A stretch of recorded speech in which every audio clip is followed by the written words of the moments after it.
Haleluya. Terima kasih Bapa Surgawi. Kami bersyukur pagi hari ini. Oh, kasih karuniamu. Oh, berlimpah-limpah bagi kami. Hikmat-Mu berlimpah. Terima kasih Tuhan. Kami dipenuhi dengan kasih-Mu pagi hari ini. Kami dapat memandang wajah-Mu. Haleluya, haleluya. Dalamnya kasih-Mu Bapa, terlebih dari segalanya, pengorbanan yang termulia selamatkanku.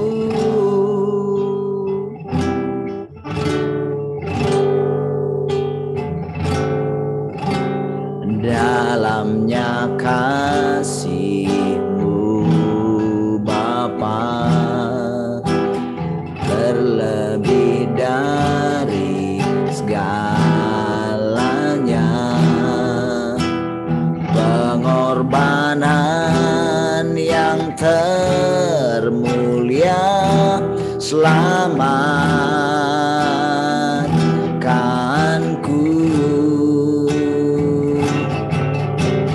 Dengan darah yang tercurah, ampuniku atas dosa. Ku bersujud kepadamu, oh Yesusku.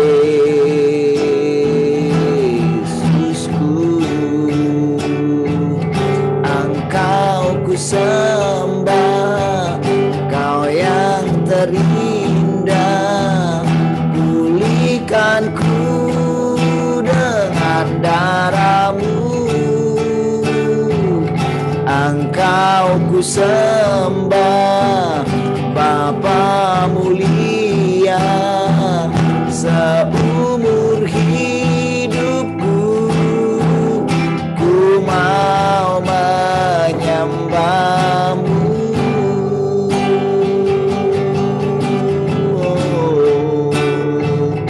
Engkau ku sembah, Kau yang terindah. Pulihkanku dengan darah-Mu. Engkau ku sembah, Bapa mulia. Seumur hidupku ku mau menyembah-Mu. Oh, dalamnya kasih-Mu Bapa, terlebih dari segalanya, pengorbanan yang termulia selamatkanku. Dengan darah yang tercurah, ampuniku atas dosa. Ku bersujud kepadamu, oh Yesusku.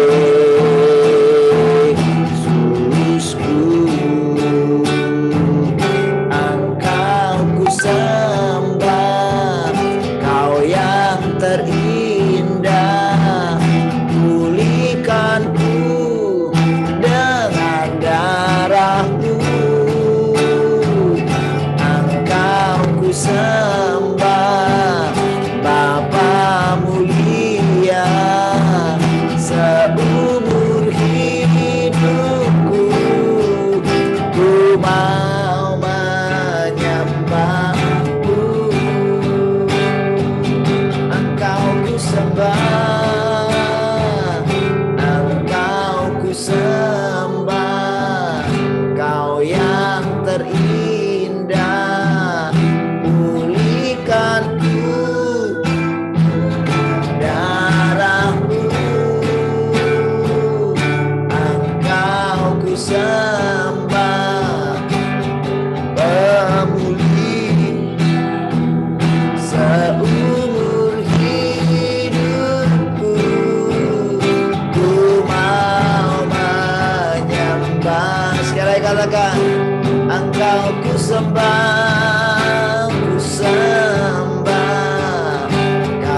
sembah Bapa mulia seumur hidupku, ku mau menyembahmu seumur hidupku, ku mau menyembahmu seumur hidupku, ku mau menyembahmu,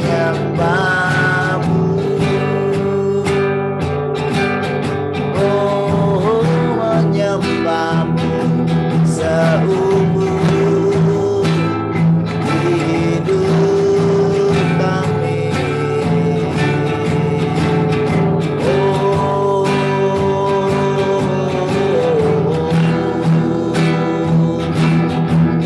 Haleluya.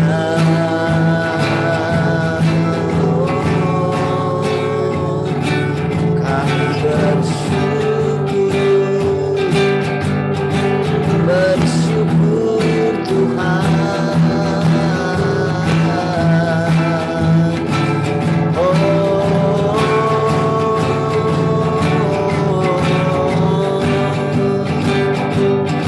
Dapat menyembahmu, dapat duduk di kakimu, meninggikan Engkau selamanya.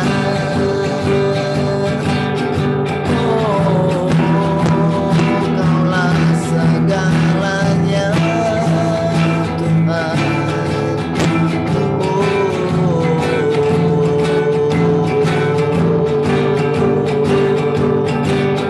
Haleluya.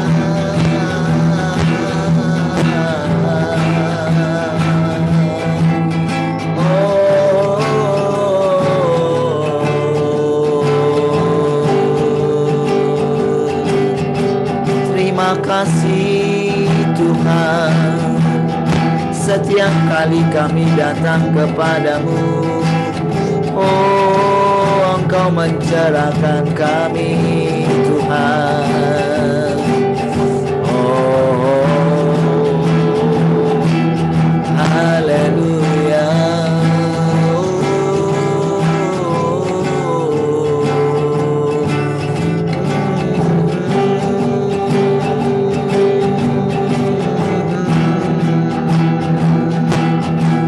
Haleluya.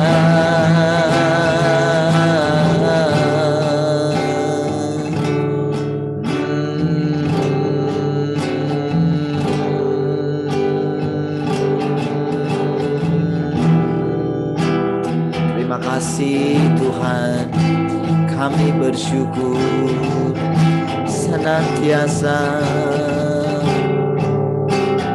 bawaku ke gunung kudus-Mu, di tempat kediaman-Mu. Biar kemuliaan melingkupi hidupku, dan jiwaku kan dipuaskan.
di lembah yang bermata air.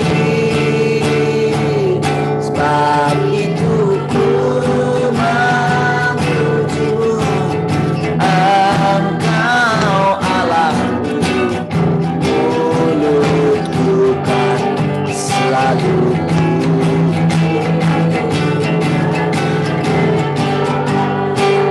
sembahmu, tinggikan namamu, Yesus. Kemuliaan bagimu, tiada yang dapat memisahkan aku dari kasih-Mu. Yesus, hanya dalam namamu temukan kuat, tiada yang dapat memisahkan aku dari kasih-Mu. Yesus, hanya dalam namamu temukan kuatku.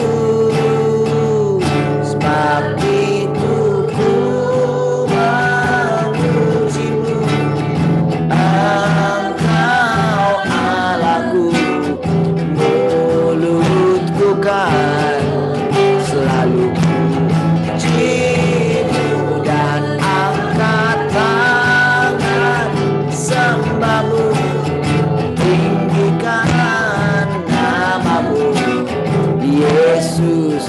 Kemuliaan sekali lagi katakan, sebab itu ku memujimu, Engkau Allahku, mulutku kan selalu pujimu, dan angkat tangan sembahmu, tinggikan namamu, Yesus. Kemuliaan bagimu, Yesus. Kemuliaan bagimu,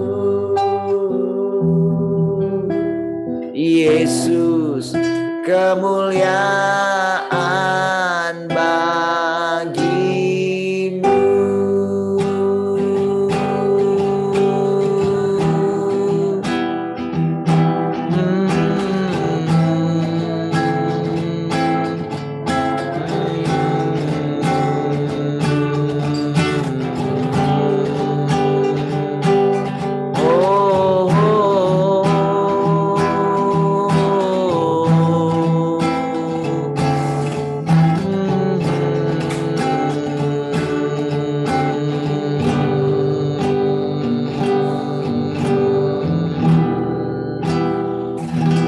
Haleluya, terima kasih Bapa. Engkaulah segalanya, tiada yang seperti-Mu Tuhan. Terima kasih Tuhan, kami bersyukur pagi hari ini. Setiap kali kami ada di hadirat-Mu, kami bersyukur. Oh, senantiasa kami dilimpahi dengan hidup-Mu Tuhan. Terima kasih setiap kali kami berhadapan muka dengan Engkau Tuhan. Oh, Engkau menunjukkan segala sesuatu. Engkau memperkenalkan diri-Mu dengan cara yang baru Tuhan. Terima kasih Tuhan. Kalau kami boleh makan dan minum firman-Mu setiap hari Tuhan. Terima kasih kalau Engkau mencerahkan kami setiap hari Tuhan. Terima kasih kalau kami boleh bersekutu satu dengan yang lain. Oh, kalau kami boleh mendapatkan tempat di hati-Mu Tuhan. Terima kasih. Kami bersyukur. Oh, firman-Mu, tempat kami berlindung Tuhan. Terima kasih. Engkaulah tempat perteduhan kami Tuhan. Terima kasih Tuhan. Kami bersyukur. Silakan Engkau lanjutkan terus pekerjaan-Mu dalam hidup kami ini Tuhan. Terima kasih Tuhan. Tarik kami terus semakin melekat dengan Engkau. Kami tahu hanya Engkaulah kekudusan kami. Hanya Engkaulah kebenaran kami. Kebenaran-Mu merdekakan kami. Kebenaran-kebenaran-Mu menyucikan, mentahirkan kami. Bahkan melumasi mata kami. Sehingga mata kami dapat memandang Engkau semakin hari semakin jelas. Terima kasih. Oh, kami percaya kasih-Mu melingkupi kami. Oh, terima kasih Tuhan, terima kasih. Kami sangat bersyukur. Mari silakan. Oh, Engkau berbicara lagi bagi kami. Oh, terpujilah Engkau Tuhan, kekal selama-lamanya. Mari semua yang mengasihi Tuhan sama-sama katakan. Amin. Baik, shalom, selamat pagi semua.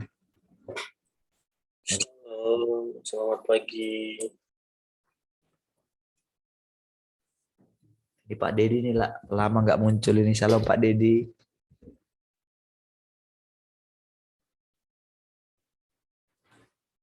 Sehatkah?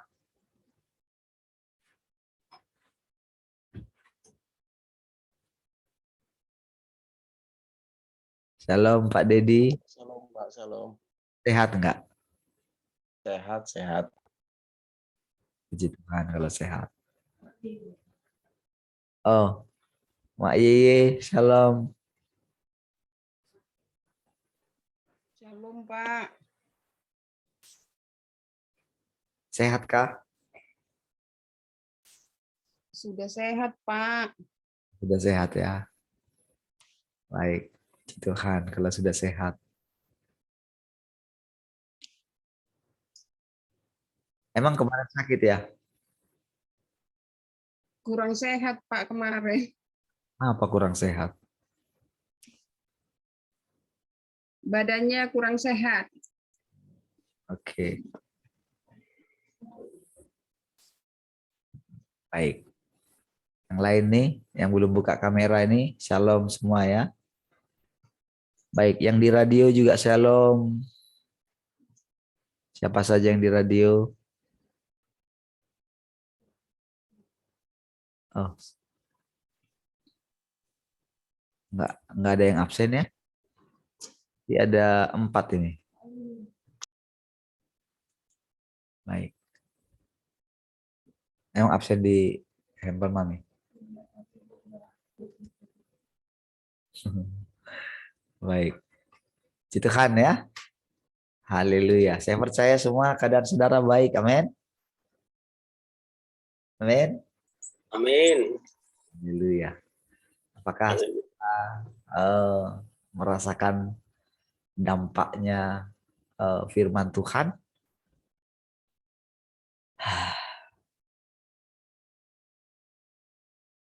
Saudara, seperti seringnya saya ini kadang mesti diulang-ulang ya, bahwa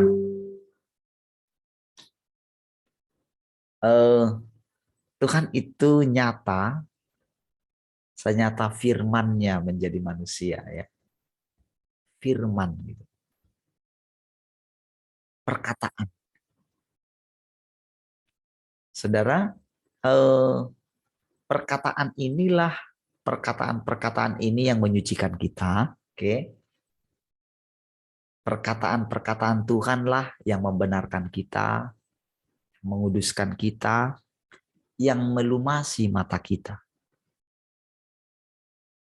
Ya. Jadi saudara, senyata itulah Tuhan itu gitu. Jadi rubahlah konsep saudara dari menantikan hal-hal dari apa ya, pergerakan dari luar gitu. Itu makna lebih dalam daripada kedatangan Tuhan ya. Ingat, kedatangan Tuhan itu bukan saudara melihat tanda-tanda. Bukan saudara melihat penglihatan. Gitu ya, bukan itu. Memang itu nanti akan ada. Ya. Tetapi itu sudah klimaks gitu. Semua mereka akan terkejut. dan sudah habis waktunya, gitu loh ya. Jadi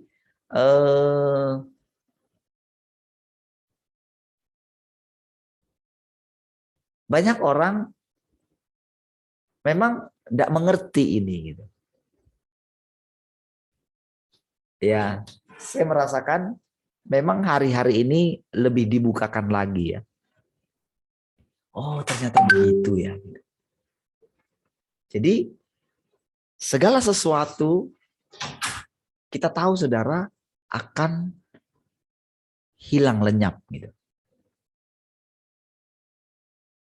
Ada lagu yang mau kemarin tadi saya kirim di grup ya.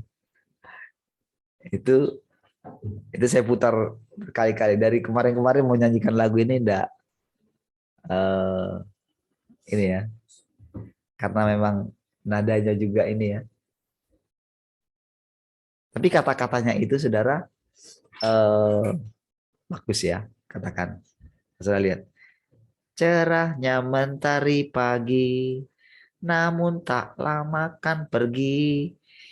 Indah bulan di malam hari, itu pun cepat berganti. Segala yang ada padaku tak bertahan sepanjang waktu. Di dunia yang penuh warna, kan pudar pada saatnya. Tak satu pun yang abadi, semua hanya datang dan pergi lagi. Namun ku memilikimu, Bapa sempurna, kasihmu tiada bertepi. Nanti saudara cari sendiri ininya ya. Nah, saudara, kita tahu saudara, kalau saudara perhatikan teknologi, perhatikan saudara, itu semua itu datang dan pergi. Bahkan mereka harus kadang-kadang harus menahan dulu penemuan baru karena akan meninggalkan penemuan yang lama. Saudara, justru saking berlarinya teknologi, itu justru makin membuat makin cepat berlalu mereka. Justru itu.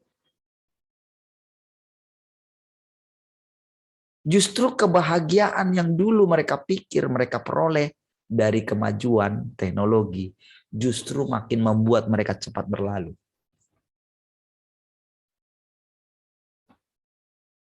Jadi itu kan firman, saudara. Segala sesuatu akan berlalu, katanya. Waduh.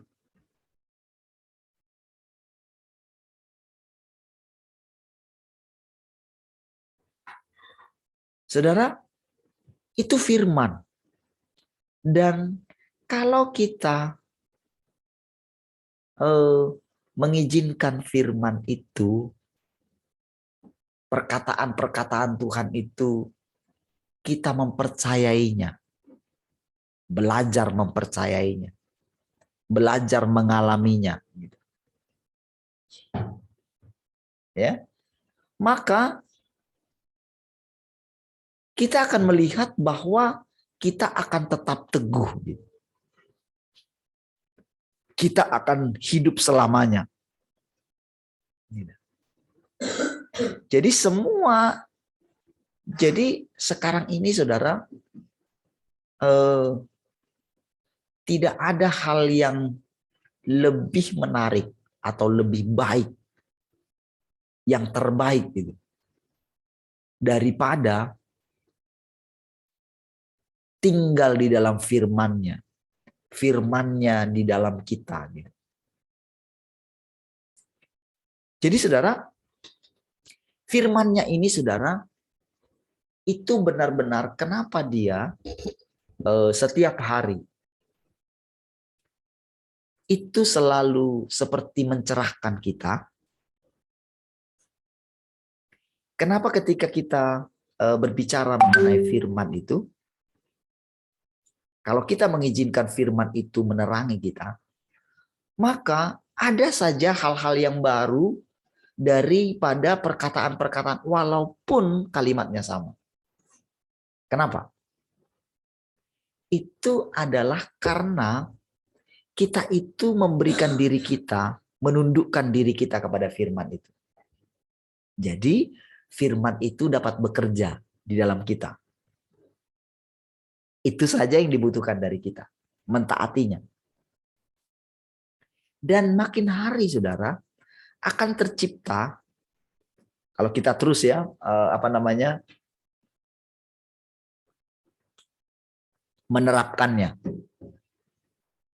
menerapkan firman itu, apapun harganya, ya.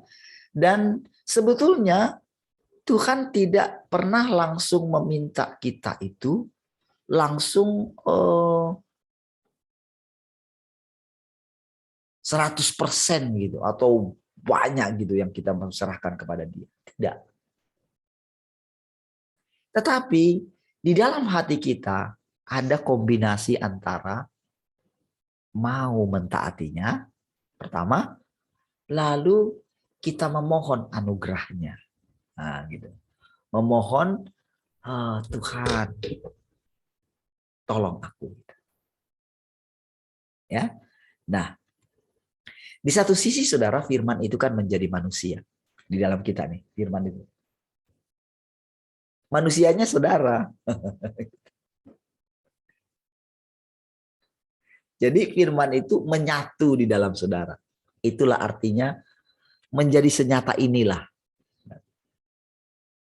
Oke. Lalu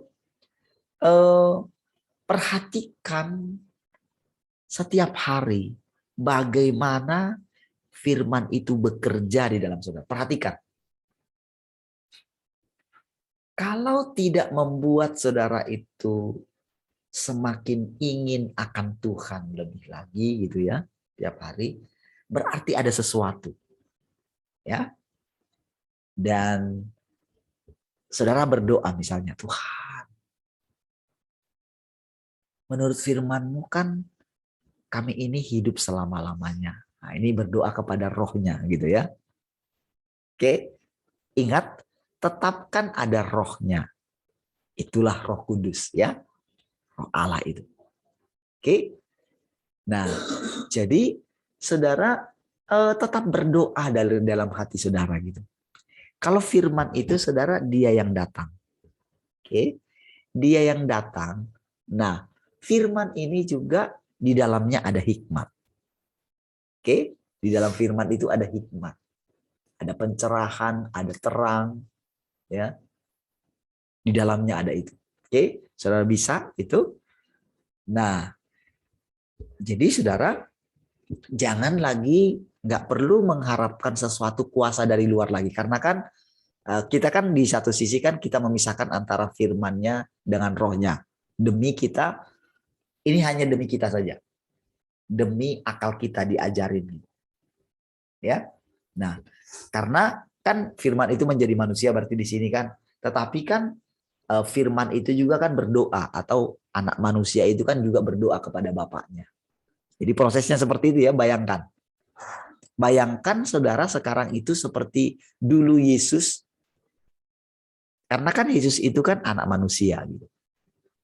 Jadi belajarlah daripada aku katanya. Oke, kalau belajar daripada dia adalah caranya begini. Saudara itu bayangkan diri saudara seperti Yesus. Harus seperti itu. Ya.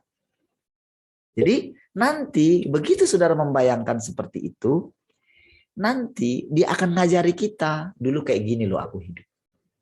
Saudara baca saja di kitab Injil itu, saudara akan bisa merenungkan semua yang dilakukan dia. Mau dia buat ini, mau dia bertemu dengan si ini. Saudara, dengan diam-diam, saudara itu entah kenapa akan diajarinnya. Dia seperti hidup lagi di dalam saudara. Karena dia itu alfa dan omega juga ya. Jadi semua kisah dia itu kayak terekam di dalam memori saudara. Karena saudara sedang mengikuti firman-Nya. Kan dia bilang, belajarlah daripada aku. Itu kan firman. Kalau dia bilang belajar daripada aku, entah yang sekarang dengan yang dulu. Bagaimana caranya belajar? Mereka kan harus setiap hari duduk di kaki Tuhan lah ceritanya. Hanya saja pada waktu itu, yang paling serius belajar itu adalah Maria. Gitu. Kan? Atau mungkin Yohanes. Yang lain itu saudara, mereka itu terlalu terobsesi dengan menjadi sesuatu gitu.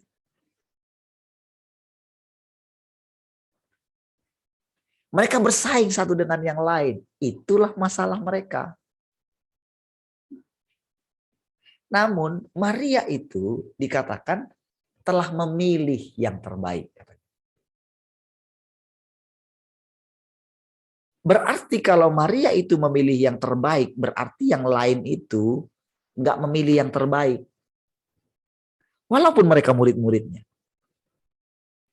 Jadi tidak usah terlalu mengkultuskan murid-muridnya. Tak ada gunanya sekarang kita mengkultuskan mereka.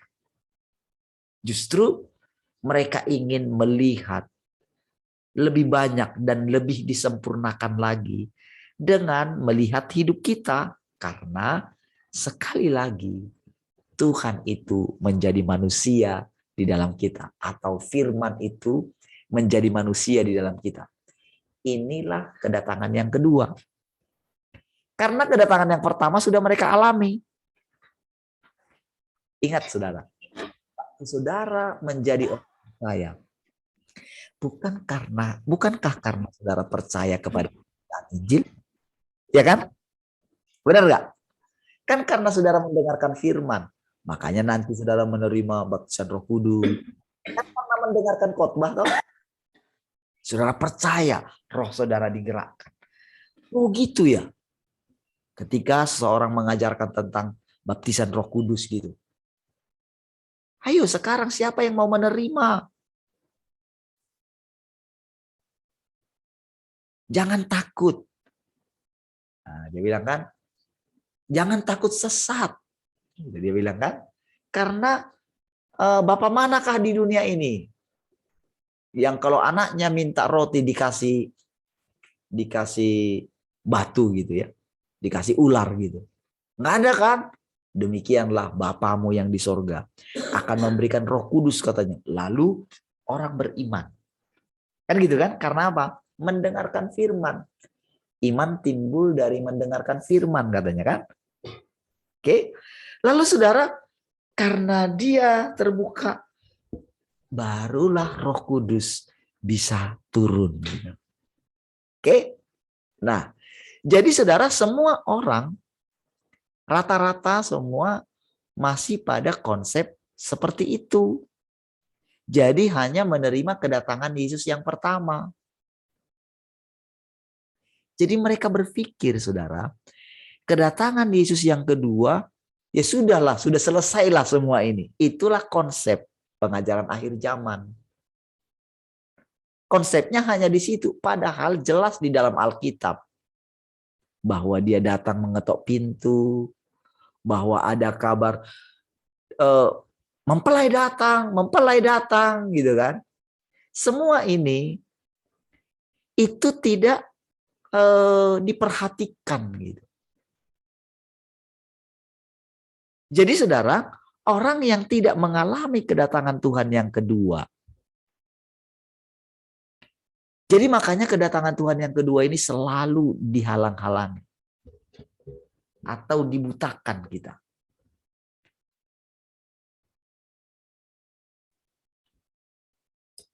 Jadi makanya selalu begini, oh Tuhan sudah mau datang. Tuhan mau datang segera gitu. Selalu kata-katanya begitu gitu.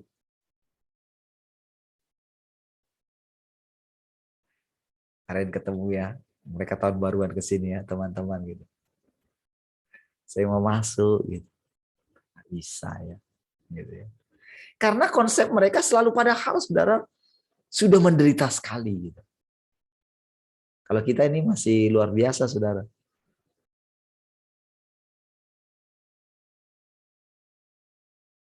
Kalau mereka benar-benar hanya tinggal mereka yang belum menerima itu. Iya, saudara. Saya pikir, oh Tuhan. Iya, dari mereka itu, ya tinggal kami Pak. Katanya. Betul. Dan itu pun saudara, aduh saya masih, ya kalau saya sih sudah bulat lah, mati-matilah gitu. Bapaknya yang bilang, tapi gimana ya nanti ya kalau anak-anak ini nanti lihat bapaknya di penjara.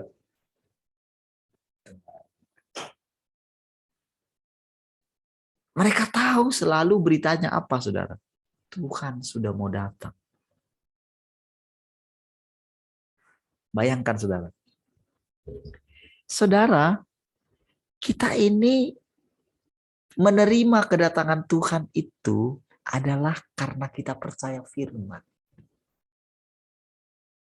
Firman-Nya sekarang, dia sudah datang di antara kita. Itulah berita dulu juga, saudara.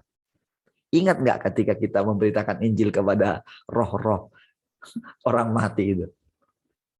Hei, kalian dengar. Dulu kalian belum dengar ini kan? Tapi dengarkan ya, Tuhan sudah datang dulu. 2000 tahun yang lalu. Tapi dia bukan datang di Cina gitu. Saya selalu ingat itu kata-kata itu ya. Karena yang sering dilayani orang-orang Cina gitu kan. Tapi dia datang di Israel katanya gitu. Diberitakan kayak gitu. Oh gitu ya. Mereka terima gitu kan.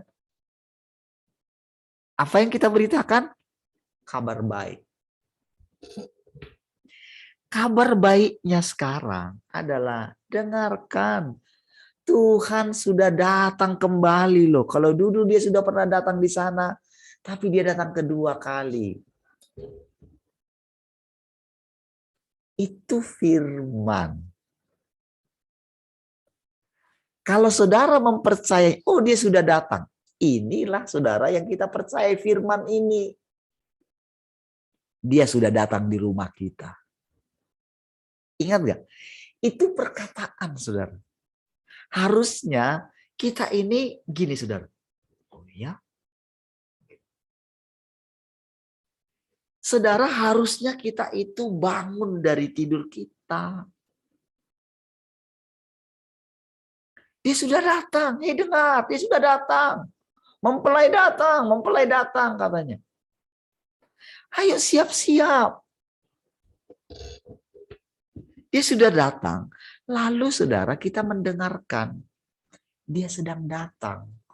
Dia sedang ngajak kita makan setiap hari. Dia datang tiap pagi mengunjungi kita. Itu firman. Yang saudara butuhkan cuma satu. Percaya. Oke? Dan begitu dia percaya, sekarang izinkan dia ngajari kita. Izinkan dia menghakimi hidup kita. Kalau dia tunjukkan salah kita, ucapkan terima kasih. Nggak usah melawan. Kalau segala sesuatu terjadi diizinkan dalam hidup saudara, dalam berbagai macam situasi, nguji kesabaran saudara, nguji ketekunan saudara, nguji apakah saudara bisa tetap bersuka cita. Artinya begini saudara, sekarang aku sudah datang kepadamu. Dan aku sudah tinggal bersama dengan engkau. Firmanku itu sedang berinkarnasi menjadi manusia di dalam engkau. Kita boleh membayangkan dia seperti pribadi lain pertama dulu di dalam kita. Sebelum nanti kita itu menyatu dengan dia. Nanti dari saudara yang dengar kemarin itu, dia sudah mendapatkan kita. Dan dia tidak akan melepaskan kita katanya. Tetapi kenapa ada orang yang terlepas? Itu bukan salah di firman. Itu salah di orangnya yang tidak mau memegang firman.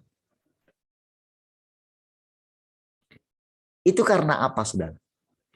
Saudara, ketika firman disampaikan di sini, saudara, orang-orang yang mendengarnya, ya, mereka itu sebetulnya sedang mau diperbaiki, tetapi karena memang jauh di lubuk hati mereka ada kesalahan di masa lalu, keputusan yang mereka ambil yang tanpa sadar mereka sudah menjual diri mereka ke dunia ini.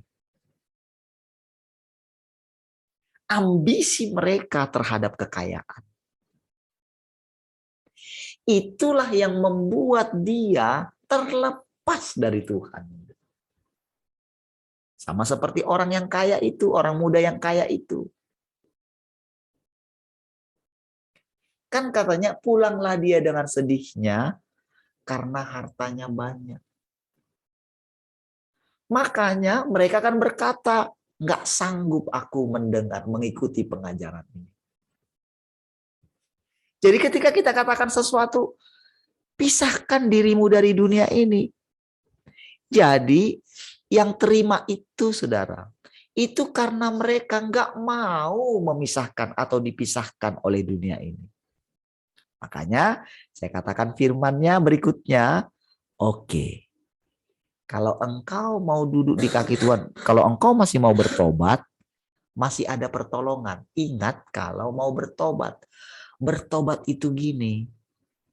Bukan apa namanya? Bukan lagi begini, izinkanlah Tuhan aku tinggal lagi di dunia. Enggak, harus keluar dari situ. Kan ini kan seperti zamannya Nuh katanya. Seperti zamannya Lot katanya. Itu harus seperti ditarik keluar dari api. Lot kan begitu. Oke? Lot. Kenapa Lot itu ditolong? Itu kan karena dia juga menolong dua malaikat itu. Namun saudara, sebetulnya dia itu harus sebetulnya cinta akan dunia dia itu masih kuat sekali gitu, sebetulnya. Hanya saja karena Abraham juga dia itu diingat. Dan ketika dia datang, malaikat itu datang, Lot menolong dua malaikat itu. Tetapi dia itu menyerahkan dua anaknya kan. Udah pakailah anakku ini, katanya. Wah, itu mana benar seperti itu sebagai orang tua gitu. Nggak benar kayak gitu. Ya. Nah, saudara, dia ditolong, tapi istrinya, dia saja masih cinta akan Sodom. Ingat waktu pilihannya yang pertama itu loh, saudara. Waktu pilihannya yang pertama ketika dia berpisah dengan Abraham itu masalah. Jadi saudara, di hadapan Tuhan itu, saudara, segala dosa dan pelanggaran kita itu terang benderang. Dan itu tersingkap semua. Jadi begitu datang seseorang itu kepada firman, tak ada yang tersembunyi. Jadi nggak ada gunanya kita menyembunyikan segala sesuatu. Jadi saudara, ketika dia datang dan kita menerima dia, tahukah saudara, itu seperti bumerang kepada kita. Karena ini penghakiman dia itu bukan seperti penghakiman dunia. Penghakimannya itu, firmannya itu banyak sekali gitu. Jadi kita itu tidak mungkin bisa membenarkan diri.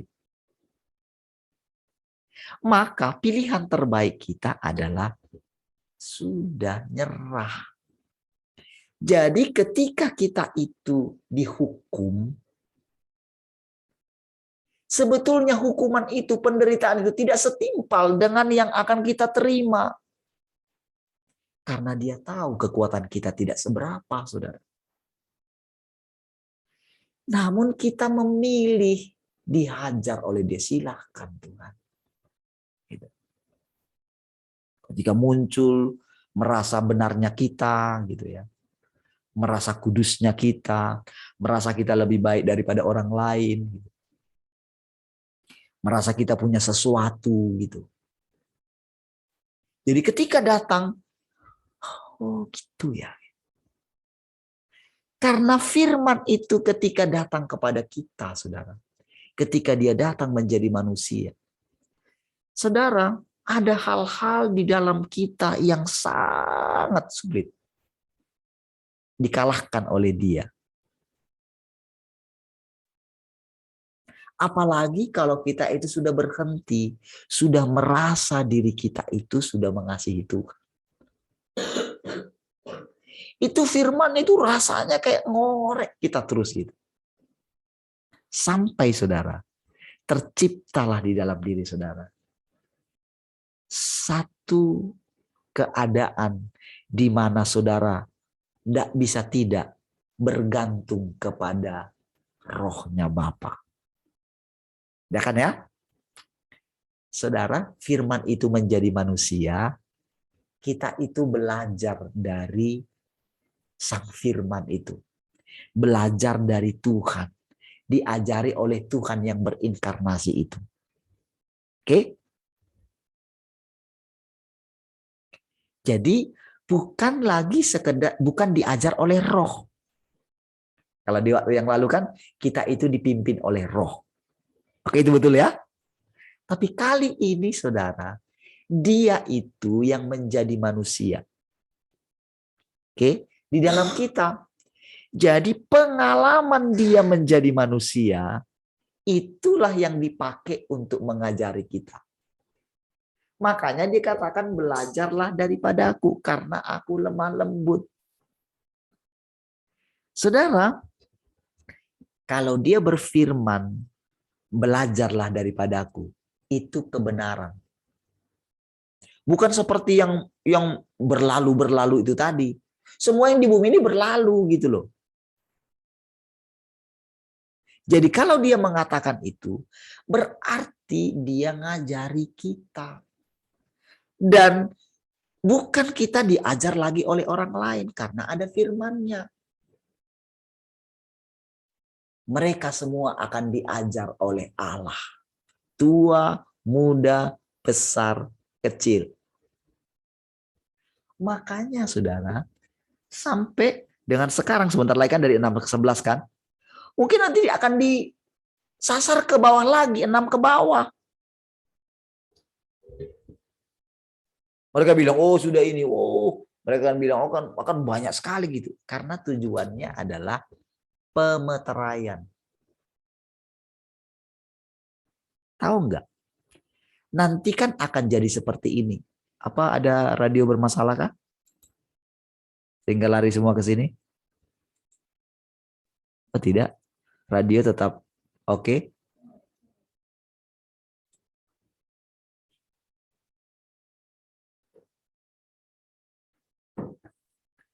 Jadi saudara, ini benar-benar sekarang itu diriset gitu.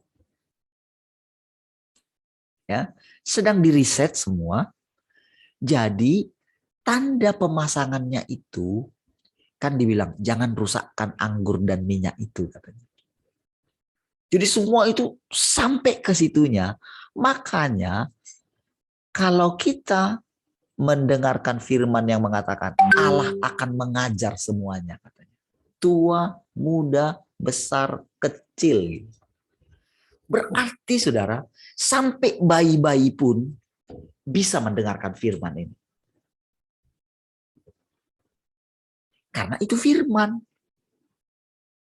Dan tahukah ini terjadi ketika ada atmosfer yang menerima firman ini. Inilah kita ini atmosfernya. Begitu saudara menerima ini, maka secara otomatis anak-anakmu pun akan menerima ini. Itu otomatis gitu. Karena ada atmosfernya. Karena dia bilang, satu orang bertobat, seisi keluarga diselamatkan. Itulah proses penyelamatannya. Jadi kedatangan kedua ini. Kalau kedatangan yang pertama itu saudara, itu hanya dia di satu tempat. Dan dia cuma punya murid 12. Dan ketika dia naik di atas kayu salib, semua kan meninggalkan dia katanya kan. Kamu akan tercerai-berai. Oke? Itu firman. Ketika dia bilang berdoa kepada murid-muridnya, kamu semua sudah bersih. Cuman ada satu yang belum bersih. Jadi saudara, itu nubuatan. Nubuatan ke masa depan. Jadi saudara, sekarang kedatangan yang kedua itu berbeda. Seperti kilat memancar dari timur. Kan dia memancar nih. Artinya apa? Jadi hasil pancarannya itu semua kita itu akan menerima kedatangan Tuhan yang kedua. Jadi nggak masalah lagi kedatangan yang nanti yang munculnya pertama di mana. Itu nggak masalah. Entah siapapun orangnya di sana, itu tidak masalah. Karena Yesus saja akan diberikan nama yang baru. Apalagi manusia yang menerima kedatangan Tuhan itu, memanifestasikan itu. Dibuat jadi contoh itu, saudara. Itu, saudara, adalah cara Tuhan juga memilih orang itu, gitu loh.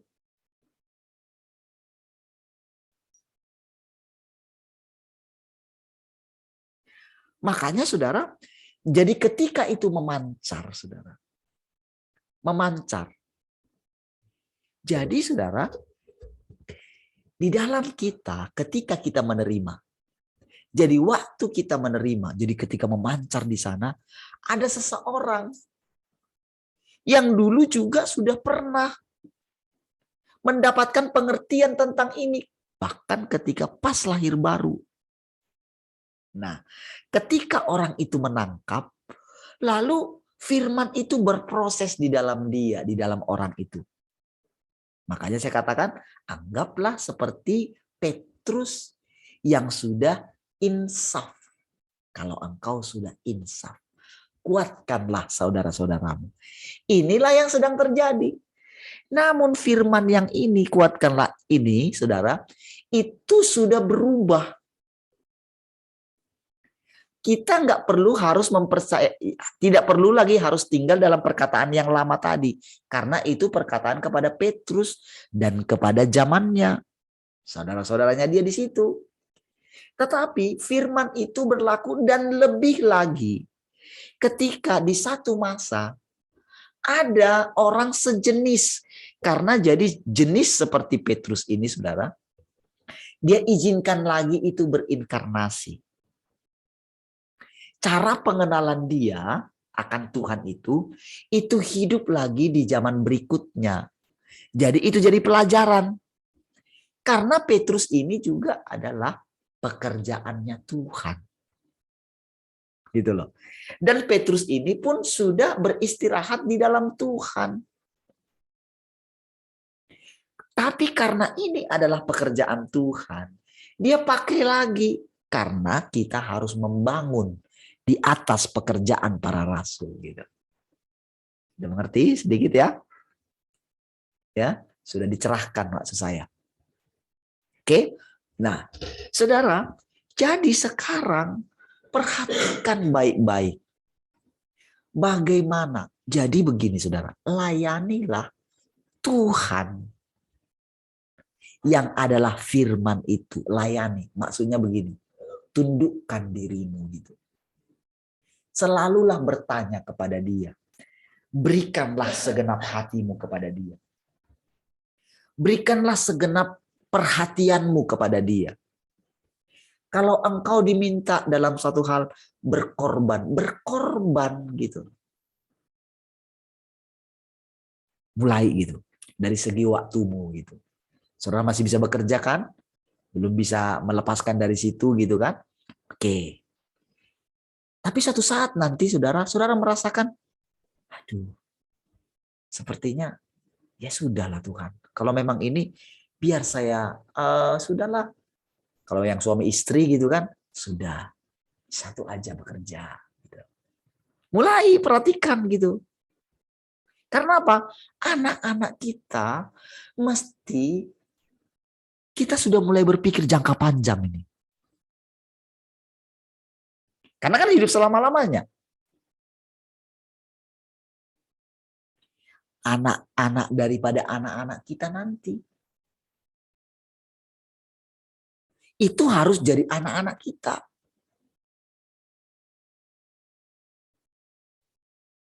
Jadi nanti kita benar-benar mendewasakan mereka. Jadi saudara, Tuhan sedang membuat kita ini bekerja efektif. Gitu. Kalau zaman sebelum kita, itu semua orang melayani keluar. Tak ada hasil, tak sadar-sadar. Mereka mengumpulkan orang, pergi kemana, melayani orang miskin segala macam, buat mujizat, membuat panti orang jompo, panti orang gila, semua. Hasil tidak ada. Kenapa tidak ada? Karena orang itu pun belum didapatkan oleh Tuhan. Jadi begitu kita didapatkan oleh Tuhan, kita ini akan tenang bekerjanya. Kita tidak akan sembarang pergi membuat mujizat di mana-mana. Dan sekarang Tuhan justru melatih kita untuk tidak membuat mujizat lagi.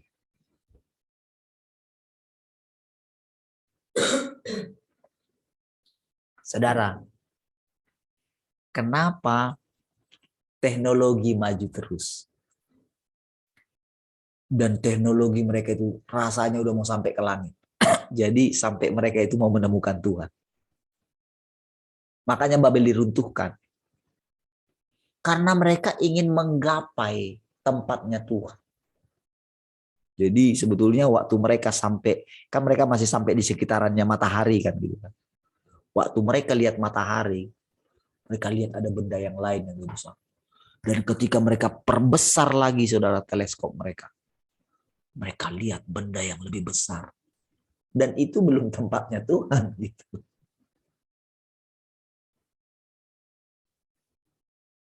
Tapi di situ saudara, otak mereka ini masih terus gitu. Gimana caranya?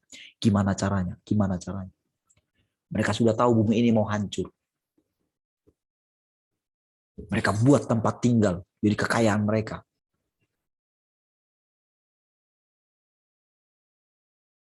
Dan mereka itu berlalu hanya dengan sepatah kata saja.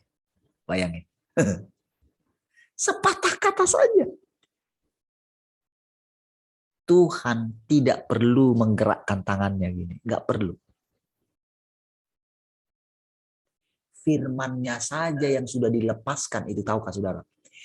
Itu membuat seluruh alam semesta ini berjalan sebagaimana adanya. Tidak ada yang bisa merusak.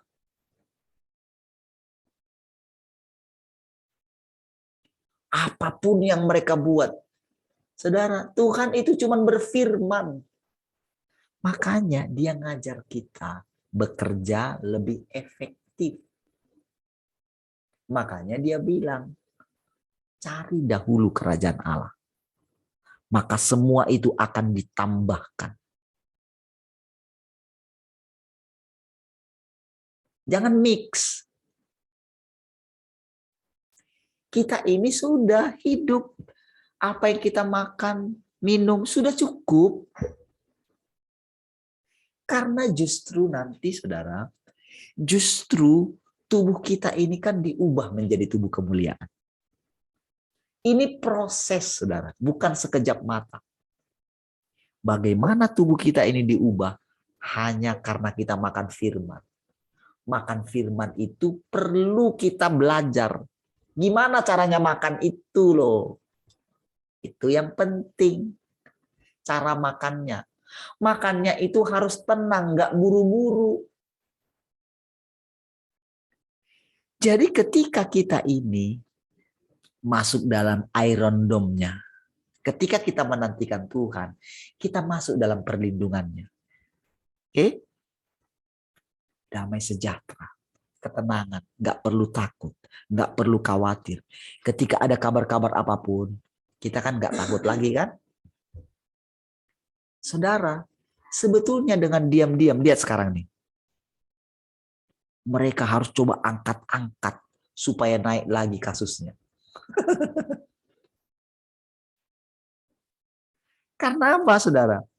Mulai ditemukan, jadi begitu ditemukan kelompok-kelompok seperti ini, saudara. Tuhan melakukan ini di mana-mana. Rahasia sih. Dan nggak perlu kita mencari-cari itu, saudara. Dan Tuhan juga nggak menunjukkan kepada Elia kok. Yang 7.000 orang itu enggak. Cuman hanya Tuhan bilang aja, aku masih menyisakan 7.000 orang. Itulah pekerjaan Tuhan. Itulah pekerjaan firman. Yang tidak kita sadari. Dan memang tidak perlu harus kita tahu semua. Tapi saudara, ketika kita melekat kepada Tuhan, kita akan tahu sendiri. Akan tahu sendiri. Maka semua saudara, bagaimana Paulus, bagaimana itu mereka kayak cerita sama kita. Kayak cerita. Kita tahu spontan seperti kita belajar mendengarkan suara Tuhan. Kan suara Tuhan yang kita dengarkan kadang-kadang kan ketika diuji ternyata bukan suara Tuhan kan. Ternyata suara diri kita sendiri kan. Itu karena kita belum dibersihkan. Tetapi ketika kita rendah hati, oke, datang setiap hari, kita bertobat gini. Kita selalu bawa pikiran kita ini, Tuhan. Aku tahu pikiranku ini liar, Tuhan. Aku tahu, Tuhan, aku banyak gagasan ini. Dan aku nggak tahu entahkah gagasanku ini berasal daripada Engkau atau justru iblis menyuntikkannya. Tapi Tuhan, aku mau tinggal dalam Engkau. Saudara, itu semua seperti diperdamaikan. Jadi, kan iblis itu juga kan, dia itu juga kan mengucapkan firman. Atau dia mengingatkan firman. Jadi cara dia menipu kita, dia pakai firman. Oh, dia nggak pakai yang lain. Dia pakai firman. Disitulah banyak orang tertipu. Bayangkan mereka cuma percaya kita mesti taat kepada peraturan, taat kepada pemerintah. Itu asli suntikan daripada iblis. Padahal ada banyak sekali firman. Kenapa muncul dulu ayat itu gitu? Tapi mereka telah percaya itu. Dan tahukah saudara, mereka masih punya semangat sepertinya untuk Tuhan. Itu hanya sama seperti iblis yang dia masih bisa hidup karena dia makan debu kaki kita, saudara. Jadi firman yang sudah lepas itu, saudara, itu yang buat dia masih hidup, masih eksis. Dia masih bisa semangat gitu. Kalau enggak, udah lama dia mau retire, saudara. Mau pensiun, tapi nggak bisa. Enggak, kamu mesti menyelesaikan tugasmu, katanya.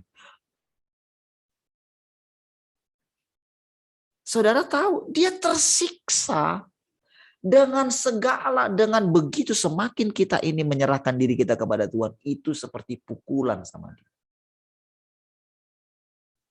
Makanya nanti saudara, dia ini akan coba terus mencari, memakan hamba-hamba Tuhan yang sudah keluar daripada Tuhan. Sehingga justru mereka ini yang akan jadi agen-agennya. Ini kebenaran, saudara. Yang sudah ada namanya itu sudah disanjung gitu ya. Hamba Tuhan besar dengan gelarnya panjang-panjang itu. Mereka itu, saudara, itu justru jadi agennya. Karena apa? Nggak menerima pekerjaan terbarukan daripada Tuhan. Tuhan mereka, maaf ya kalau saya pakai istilah ini ya, Tuhan kuno. Saya minta izin sama Tuhan. Karena memang begitu. Karena memang mereka masih bisa hidup dengan itu. Sama seperti orang yang masih belum menerima Yesus gitu kan. Menyembah Yahweh gitu. Sama. Jadi rasanya saudara, dengan sekarang ini saudara, itu benar-benar saudara, mereka yang mengatakan dirinya orang Kristen sangat mempermalukan Tuhan. Bukan karena perbuatan mereka yang berdosa, bukan itu yang paling, itu imbas saja. Itu imbas saja, mereka korupsi ya, mereka istilahnya mengambil semua kekayaan daripada jemaat gitu. Sementara jemaat miskin mereka nggak tolong gitu. Itu imbas saja. Mereka ngomong di mimbar A, tapi ternyata di lapangan B gitu. Mereka menganggap diri mereka, sudah melakukan, sementara pada kenyataannya tidak begitu. Itu hanya imbas karena mereka tidak mengalami pekerjaan Tuhan yang terbarukan. Mereka tidak pernah bertobat. Makanya Tuhan katakan pembuat kejahatan. Mereka tetap melakukan mujizat-mujizat.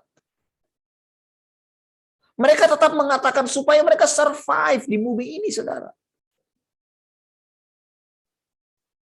Saudara, kalau pikiran kita masih ada terus seperti itu, lepaskan dirimu dari situ.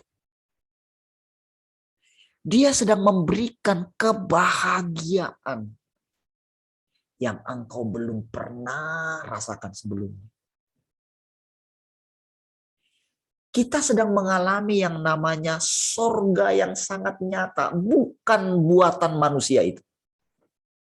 Bukan surga bayang-bayang.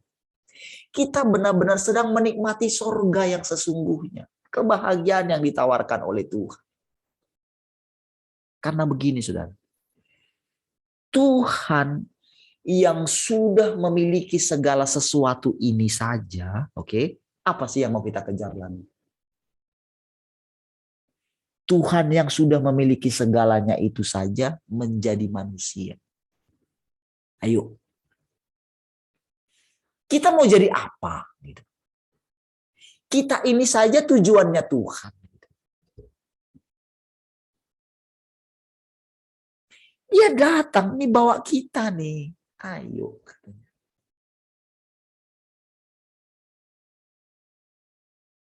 Kalau ada orang kaya, orang hebat, orang baik, orang apa, mau membawa kita pindah dari kota ini. Ayo kita di kotaku sudah ada ini, sudah semua ini, kamu akan jadi ini nanti. Apakah kita nggak mau pindah? Apalagi ketika hidup kita terpuruk di satu kota gitu. Kita nggak punya rumah, kita ini, kita itu gitu ya. Apakah kita nggak akan menerima tawaran itu? Inilah yang sedang dia berikan ketika dia datang menjemput mempelainya. Tahu nggak saudara? Pengajaran ini mempelai. Kita jadi harus mempelai. Kita berusaha jadi mempelai. Aduh, nggak bakalan bisa, saudara. Mempelainya itu dia juga sebetulnya. Tapi dia itu hidup di dalam kita. Ini loh yang mesti kita hargai, hidupnya Tuhan ini. Yang sedang membetul-betulkan kita, yang sedang menjahitkan pakaian untuk kita.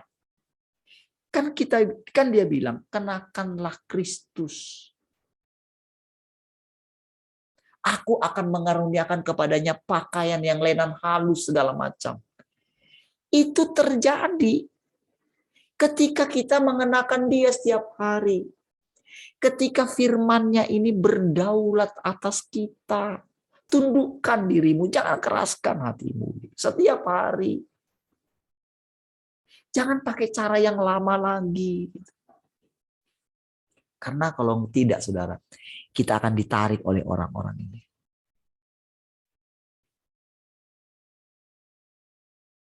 Dan saudara perhatikan anak-anak saudara.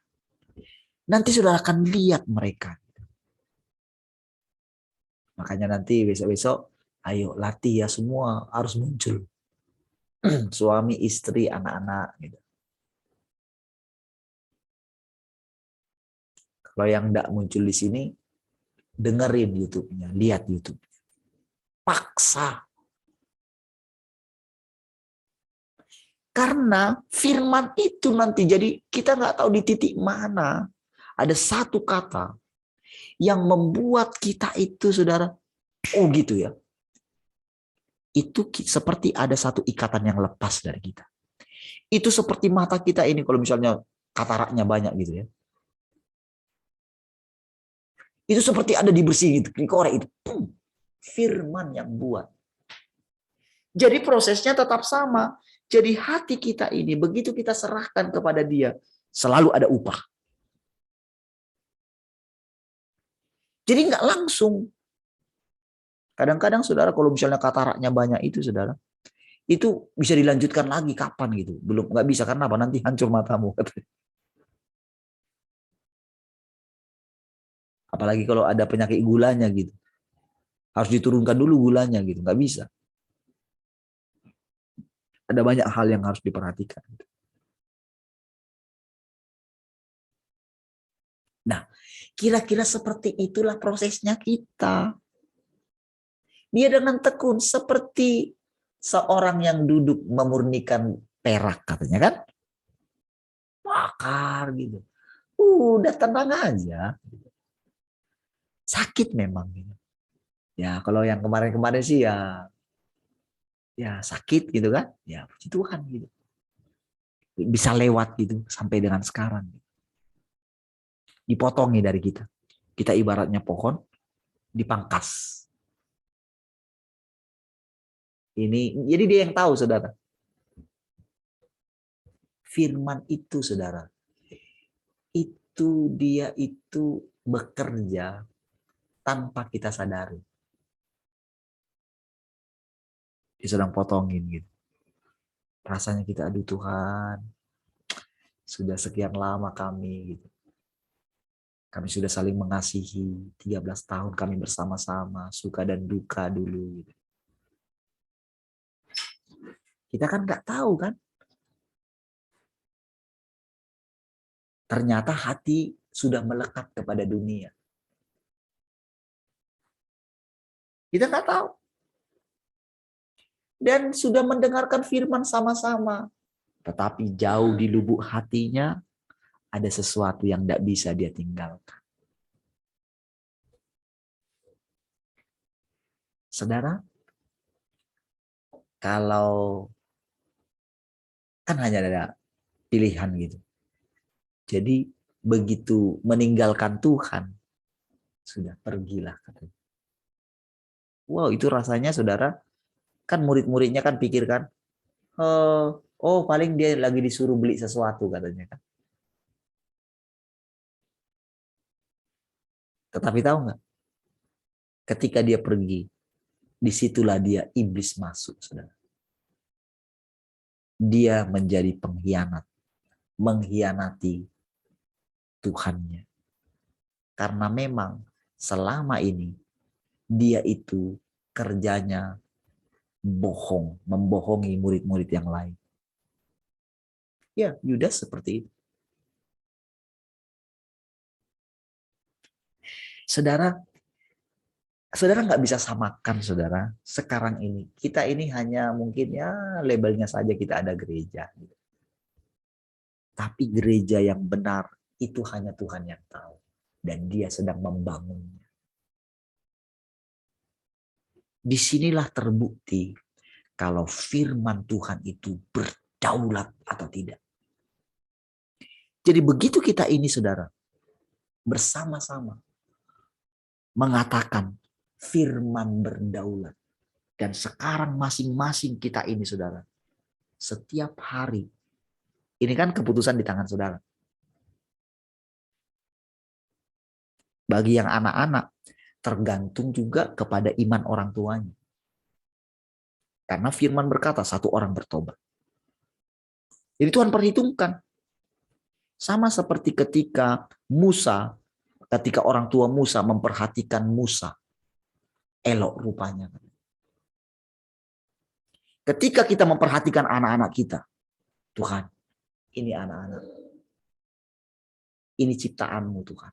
Ini milikmu Tuhan. Tuhan, saya tidak tahu ketika saya melepaskan mereka sekolah. Sama saudara seperti kita melepaskan mereka. Tapi tahukah saudara? Setiap orang yang melihat rupa anak kita. Karena ada firman di dalam mereka. karena ada hidup kita yang mengalir dalam mereka. Setiap orang yang memandang mereka, sekalipun itu putri Firaun atau Firaun itu sendiri, tidak kuasa mencelakai mereka. Itulah kuasa firman, saudara. Itulah kuasa perlindungan Tuhan. Nggak ada yang bisa nyentuh. Karena ini bukan kedatangan Tuhan yang pertama. Ini kedatangan Tuhan yang kedua. Kedatangan Tuhan yang kedua diwarnai dengan pemerintahannya, otoritasnya. Tapi ingat, yang menggerakkan otoritas ini bukan kita. Bayangkan di dalam mulut bayi-bayi, dia taruhkan kuasa untuk membungkam musuh dan pendendam. Saudara, begitu kuasa firman Tuhan, begitu firman Tuhan itu kita terima. Saudara, seluruh alam semesta ini tunduk kepada firman. Kalau dulu saudara kita salah. Karena apa? Kita mengejar Tuhan, menarik terus urapan. Itu justru menaikkan ego manusia. Makanya Tuhan harus menaruhkan.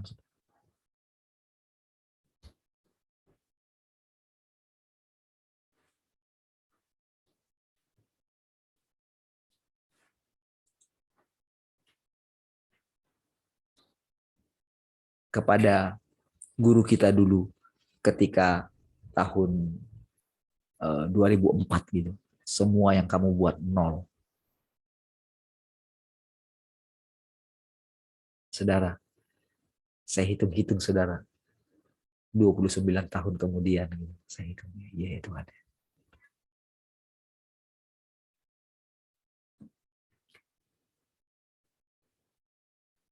Saudara, ketika kita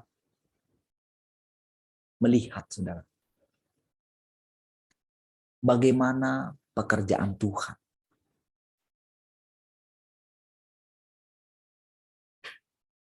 kita melihat dari hari ke hari saudara, pekerjaan Tuhan itu terus berkembang saudara. Dulu saudara, saya nggak pernah mengetahui kalau ternyata Tuhan terus bekerja. Tapi sekarang saudara, begitu saya mendengarkan perkataan itu saudara, wow benar ya. Setiap hari saja kita, setiap waktu saja kita merasakan bahkan percepatan saudara.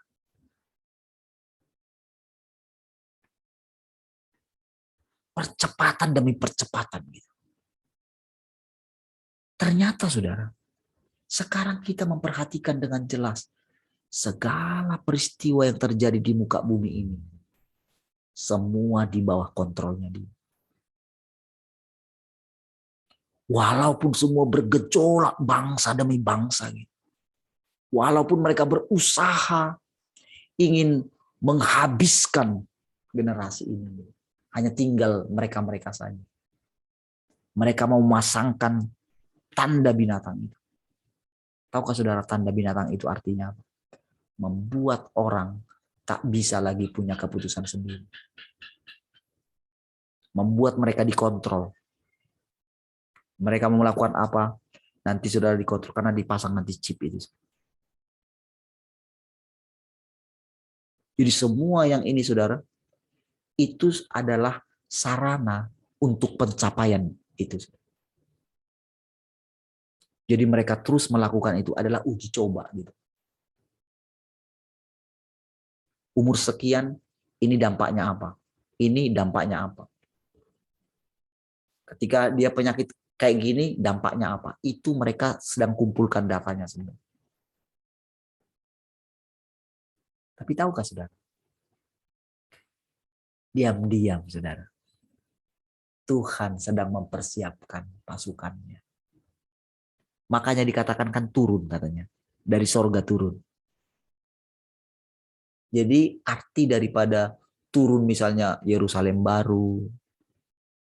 Bukan seperti yang diterangkan oleh para guru-guru di masa lalu gitu. Enggak gitu. Karena kan Tuhan katakan kan kita sudah di sorga. Kita sudah di atas. Atasnya mana sih? Apa kita seperti itu dulu Todd Bentley. Jadi katanya dia mau masuk alam roh itu naik. Dia lihat katanya orang-orang di bawah gitu. Itu hanya gagasannya saja. Idenya saja. Itu pikiran si jahat. Tidak begitu tuh. Justru dia yang turun kan. Ditekukkan katanya kan. Surga. Disitulah kita lahir baru katanya. Kita lahir baru di sorga katanya. Jadi kita ini itu apa namanya? Disempurnakan itu di dalam lingkungan kerajaan sorga ini. Kita disempurnakan dia. Dan setelah itu saudara, setelah jadi saudara, Tuhan katakan kita nggak perlu mengeluarkan menggerakkan jari kita saja nggak perlu.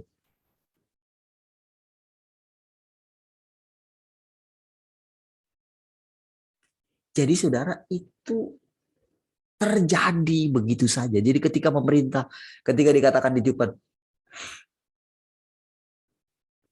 itu proses sedang terjadi. Jadi berlalu langsung. Tapi mereka akan mengalami. Tapi di pihak Tuhan itu ada satu ketenangan gitu. Jadi istilahnya teriakan mereka. Bukan lagi seperti kemarin. Gimana ya nanti kalau misalnya waktu penghakiman itu, waktu misalnya neraka itu dilemparin ke sana. Gimana ya perasaan Tuhan? Oh enggak gitu lagi saudara. Itu udah lewat. Jadi dengan waktu yang diberikan, begitu ada orang yang memberikan hatinya kepada Tuhan, berarti pengelolaannya Tuhan itu segera berakhir. Jadi waktu berakhir itu nggak ada begini istilahnya, nggak bisa lagi Tuhan itu kayak ditarik mundur, nggak bisa. Karena kita sudah bergerak maju.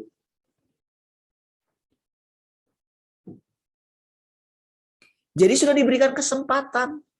Jadi firman-Nya itu sudah disampaikan terus. Saudara, mereka pasti sebetulnya di dalam hati mereka pasti tahu. Firman-Nya jelas kok. Dia harus rela kehilangan nyawa. Yang tidak menyayangkan nyawanya sampai kepada maut. Itu kan firman. Itu ada di dalam Alkitab.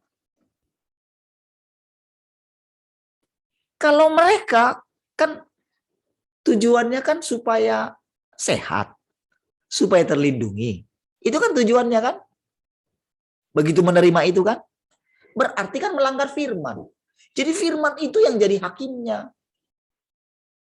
Enggak perlu mau pakai alasan firman apa. Enggak, itu firman. Karena firman itu muncul di akhir zaman. Jadi hanya orang yang tekun menantikannya katanya akan dilindungi. Berarti enggak tekun menantikannya. Tekun. Aku tahu kekuatanmu tidak seberapa. Namun engkau tekun menantikan aku. Kita orang-orang yang duduk di kaki Tuhan ini karena kita tahu kita nggak bisa lagi apa-apa. Kita sudah gagal melakukan berbagai macam cara.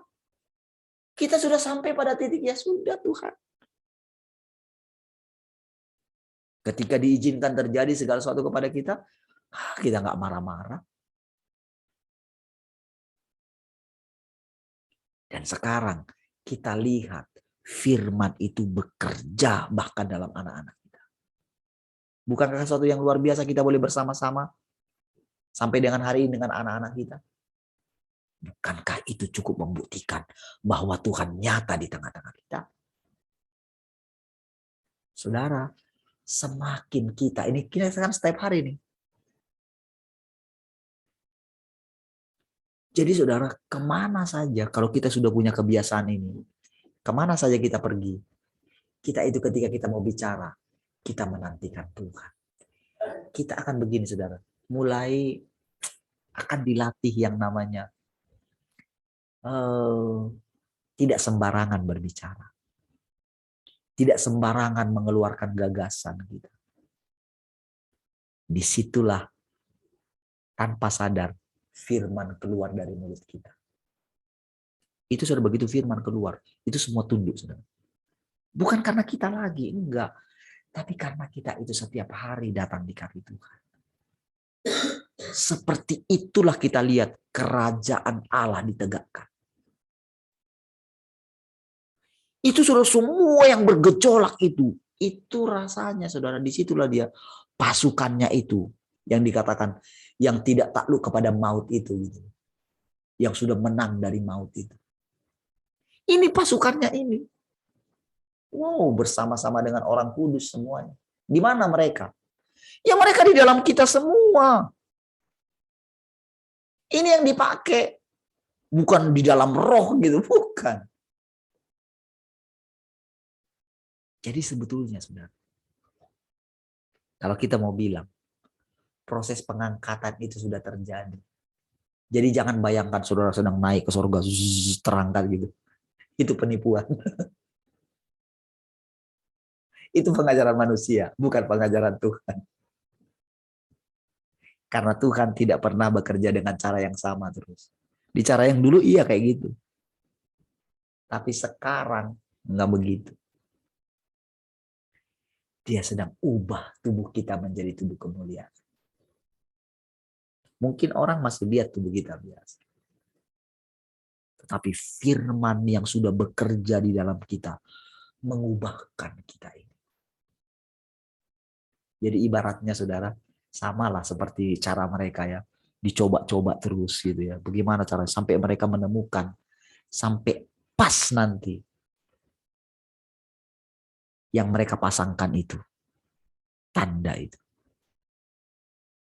Disedotlah semuanya.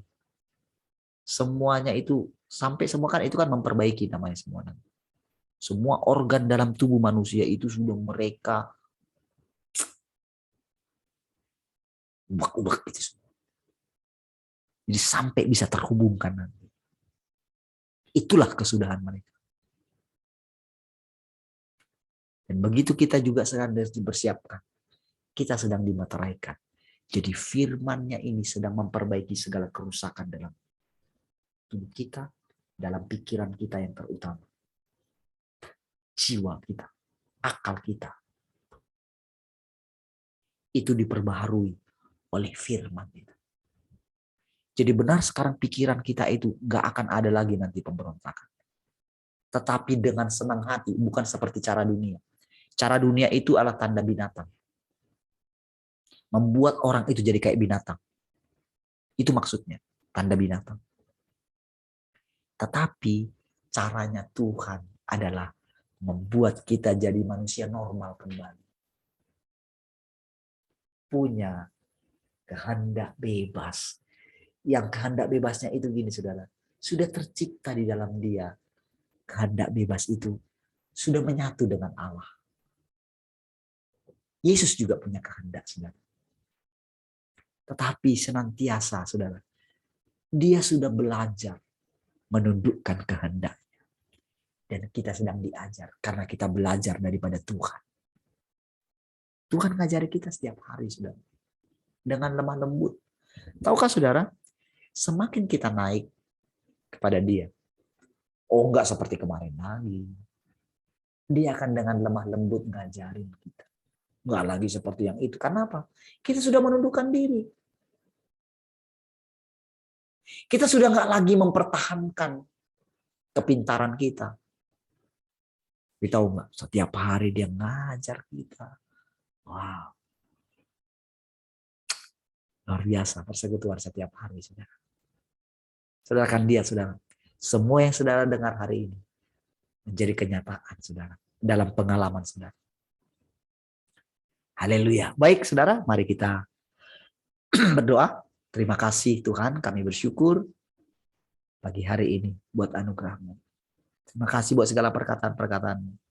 Perkataan-perkataan adalah perkataan yang hidup, yang menolong kami, yang memimpin kami, yang menuntun kami, yang menyempurnakan kami. Terpujilah Engkau Tuhan, kekal selama-lamanya. Mari semua yang mengasihi Tuhan, sama-sama katakan, amin. Baik, puji Tuhan saudara. Tuhan memberkati semua. Ini hari apa?